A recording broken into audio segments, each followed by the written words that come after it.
வணக்கம் நண்பர்களே, இது உங்கள் விடியலின் வழியில் போட்டித் தேர்வுகளுக்கு தயாராகவர்களுக்காகவே பிரத்யேகமாக உருவாக்கப்பட்ட யூடியூப் சேனல். நம்ம தமிழ் இலக்கண வகைகளை பார்த்திங்கன்னா ஒவ்வொன்றா அதோடய வகைகளை பற்றி விரிவாக பார்த்துட்டு வரோம். இன்றைக்கி நம்ம என்ன பார்க்க போகிறோம்னா யாப்பு இலக்கணத்தை பற்றி பார்க்க போகிறோம். வாங்க வீடியோக்குள்ளே போகலாம். அதுக்கு முன்னாடி ஒரு சின்ன விஷயம், இது வரைக்கும் நம்ம சேனலை சப்ஸ்கிரைப் பண்ணாதுங்க, தயவு செஞ்சு சப்ஸ்கிரைப் பண்ணிக்கோங்க. நடுவில் எங்கேயும் வீடியோவை ஸ்கிப் பண்ணாதீங்க. நீங்கள் ஸ்கிப் பண்ணுற இடத்துல பார்த்தீங்கன்னா ஏதாவது முக்கியமான விஷயம் விட்டு போகிறதுக்கு வாய்ப்புகள் இருக்குது. ஸோ தொடர்ந்து வீடியோவை கவனிங்க. தேவையானவங்க தயவுசெய்து நோட்ஸ் எடுத்து வச்சுக்கோங்க.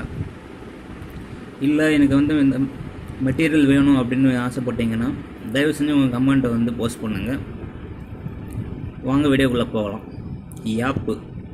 யாப்பு அப்படின்னா என்னென்னு பார்த்தீங்கன்னா செய்யுளை கட்டுதல் அப்படின்னு பொருள் போடும். எதால் கட்டலாம் செய்யுளை?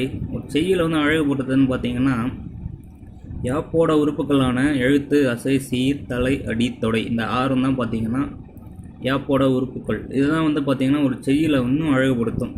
ஸோ இது எல்லாத்தையுமே சேர்த்து கட்டுறது தான் பார்த்தீங்கன்னா யாப்புன்னு சொல்லுவோம். அதை பற்றி என்ன டீட்டெயில்ஸை ஒன்று ஒன்றா பார்க்கலாம். இப்போ எழுத்துன்னா உங்களுக்கு ஆல்ரெடி தெரிஞ்சது தான்.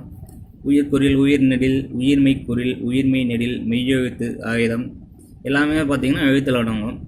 இங்கே யாப்பில் நம்ம மெய்யெழுத்துக்களை ஒற்றெழுத்துக்களாக எடுத்துப்போம். ஆயுதத்தை பார்த்திங்கன்னா மெய்யாக எடுத்துப்போம். அடுத்த யாப்போட உறுப்பு என்னென்னு பார்த்தீங்கன்னா அசை. ஒரு எழுத்து தனித்தோ பல எழுத்துக்கள் சேர்ந்தோ ஓசைப்பட நிற்பது தான் பார்த்திங்கன்னா அசைன்னு சொல்லுவோம்.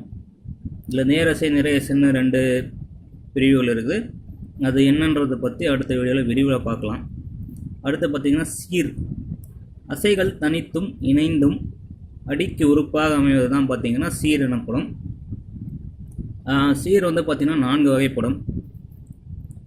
அதை ஒரு தனி வீடியோவில் சீர்னா என்ன, அதோடய வகைகள் என்னன்றதை பற்றி விரிவாக பார்க்கலாம்.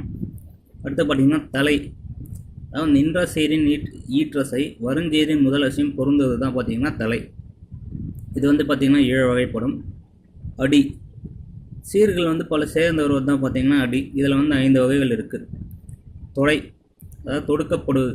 மலரை எப்படி ஒன்றா வச்சு நம்ம மாலையாக தொடுக்கிறோமோ அதுபோல் பார்த்திங்கன்னா சீர்களையும் அடிகளையும் வச்சு தான் பார்த்திங்கன்னா ஒரு செய்யுளை தொடுப்பது தான் தொடைன்னு சொல்லுவோம். இதில் 8 உறுப்புகள் இருக்குது. ஸோ இன்றைக்கி பார்த்திங்கன்னா யாப்புன்னா என்ன, யாப்போட வகைகள் என்னன்றதை பற்றி பார்த்தோம். இந்த தகவல் உங்களுக்கு பயனுள்ளதாக இருக்கும்னு நினைக்கிறேன். நான்